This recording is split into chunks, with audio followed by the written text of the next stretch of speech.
ठीक ही है, प्रधानमंत्री भूखे पेट ना होए भजन को पाला, भक्ति भी भूखे पेट तो नहीं होती है ना, ये तो बात आप मानेंगे। सिंदूर के सौदागर बन गए, उनके नसों में पता नहीं सिंदूर बह रहा है कि नहीं बह रहा है संदीप जी, लेकिन नौटंकी जरूर बह रही है तो क्योंकि हमारे पास भंडार इतने हैं, अन्न भंडार, अनाज के भंडार हैं। 350 लाख करोड़ की अगर हमारी सकल घरेलू उत्पाद हो गया, हमारी अर्थव्यवस्था की वक़्त हो गई, क्या इसको सेलिब्रेट नहीं करना चाहिए? हम फ्रजाइल 5 में थे संजय 2014 में। जय श्री राम दोस्तों, अगर आप भी दिल से हिंदू राष्ट्र का सपना देखते हो तो इस वीडियो को जोरदार लाइक ठोको, कमेंट में पूरे जोश से जय श्री राम लिखो और चैनल को सब्सक्राइब करने में बिल्कुल भी कंजूसी मत करना, क्योंकि यहां हर डिबेट में सच की जीत होती है। अब आते हैं आज की जहरीली लेकिन जरूरी डिबेट पर। दोस्तों, आज की डिबेट में आप सांसद संजय सिंह ने फिर से ऑपरेशन सिंदूर पर सवाल उठाते हुए प्रधानमंत्री नरेंद्र मोदी पर तंज कसा कहा, इनके शरीर में सिंदूर नहीं नौटंकी बह रही है। लेकिन तभी एंकर संदीप चौधरी ने पलटवार करते हुए ऐसा सवाल दागा, अगर मोदी जी सिर्फ नौटंकी कर रहे हैं तो हर चुनाव में बीजेपी जीत क्यों जाती है? सवालों की बौछार से संजय सिंह पूरी तरह बौखला उठे और डिबेट का माहौल गर्मा गया। तो चलो वीडियो शुरू करते हैं और देखते हैं कैसे संजय सिंह एक्सपोज हुए लाइव शो में। चालू करो बे। एक और खास मेहमान मेरे साथ जुड़ रहे हैं। संजय सिंह आम आदमी पार्टी के सांसद हैं, वरिष्ठ नेता भी हैं। संजय सिंह यहाँ पर अश्विनी महाजन कह रहे हैं, और जो बात बीवीआर सुब्रमण्यम सीईओ जो हैं नीति आयोग के, कि भाई तेजी से बढ़ती अर्थव्यवस्था में नए रोजगार भी पैदा होंगे, विकास तेज होगा तो इंफ्रास्ट्रक्चर, स्वास्थ्य और शिक्षा में सुधार होगा, तो हम तो विकास के एक्सप्रेसवे पर दौड़ने को तैयार हैं और आपको इसी में परेशानी होने लगती है। Good question. नहीं, मुझे कोई परेशानी नहीं है, लेकिन परेशानी तो भारत के प्रधानमंत्री को हो रही है। अगर हम दुनिया की चौथी बड़ी अर्थव्यवस्था हैं, दुनिया के सबसे बड़े लोकतंत्र हैं, हम एक बड़ी आर्थिक शक्ति बन गए हैं, तो ट्रंप ने आपको व्यापार बंद करने की धमकी के नाम पे सीज फायर क्यों करवा दिया? अच्छा, आप तो बहुत बड़ी अर्थव्यवस्था है।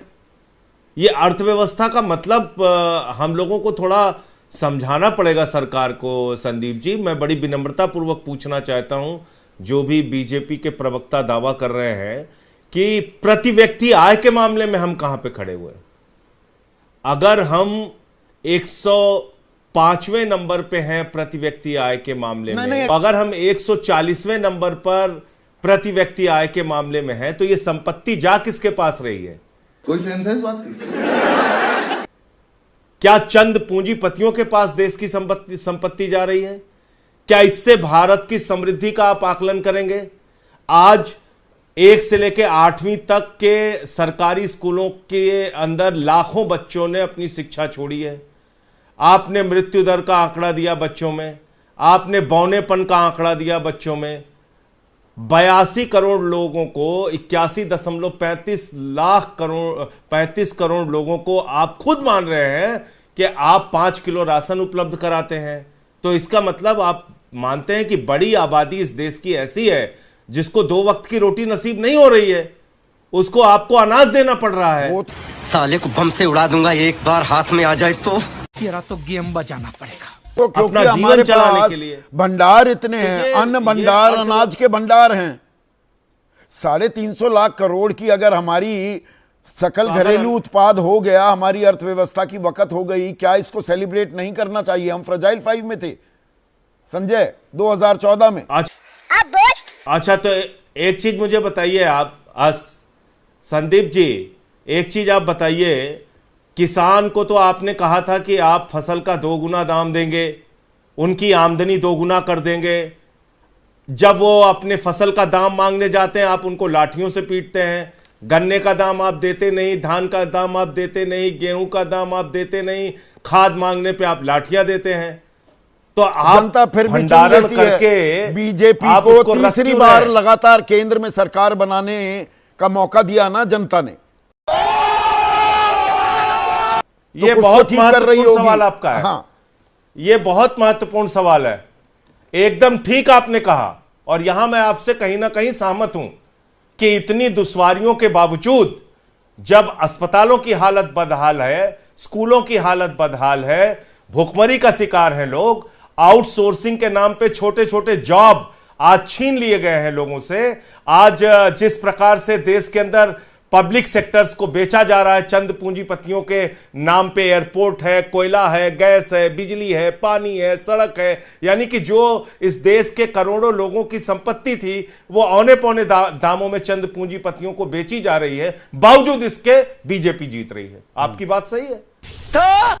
तो इस देश को अपना मूल्यांकन खुद से करना पड़ेगा, इस देश के लोगों को खुद से तय करना पड़ेगा। अगर वो सही कर रहे होंगे ना, तभी तो आम आदमी के विवेक या उनकी बुद्धिमत्ता हम क्या कर सकते हैं? हाँ, बिल्कुल सही कर रहे हैं, बिल्कुल सही कर रहे हैं। दंगा कराने का काम कर रहे हैं, नफरत फैलाने का काम कर रहे हैं, बुलडोजर चलाने का काम कर रहे हैं, भारत की संप्रभुता और सम्मान को गिरवी रखने और उसके साथ खिलवाड़ करने का काम कर रहे हैं। अबे साले, ऑपरेशन सिंदूर के नाम पे मार्केटिंग करने का काम कर रहे हैं, वोट की राजनीति करने का काम कर रहे हैं। बिल्कुल सही कर रहे हैं, आपने ठीक कहा। ये कुछ काम तो कर ही रहे हैं बेहतरीन तरीके से। हर व्हाट्सएप पे झूठ फैलाने का काम बेहतरीन तरीके से कर रहे हैं। तो आपको जब बिना कुछ किए ही ये गौरव की अनुभूति करा दी जाती है गांव में बैठे हुए, शहर में बैठे हुए, कि राष्ट्र बहुत मजबूत हो रहा है, देश बहुत आगे जा रहा है, आप बड़े शक्तिशाली हो गए हैं, तो जाहिर सी बात है नफरत का जो इनका बाजार चल रहा है वो तो ठीक ही है। प्रधानमंत्री भूखे पेट ना होए भजन गोपाला, भक्ति भी भूखे पेट तो नहीं होती है ना, ये तो बात आप मानेंगे। सिंदूर के सौदागर बन गए, उनके नसों में पता नहीं सिंदूर बह रहा है कि नहीं बह रहा है संदीप जी, लेकिन नौटंकी जरूर बह रही है। हमारे मतलब आपको मत सिखा, चल। लाइट कैमरा एक्शन देख के हर जगह वही नाटक नौटंकी करना शुरू कर देते हैं। आप मुझे बताइए ना, 4 आतंकवादी क्या अभी तक पकड़े गए?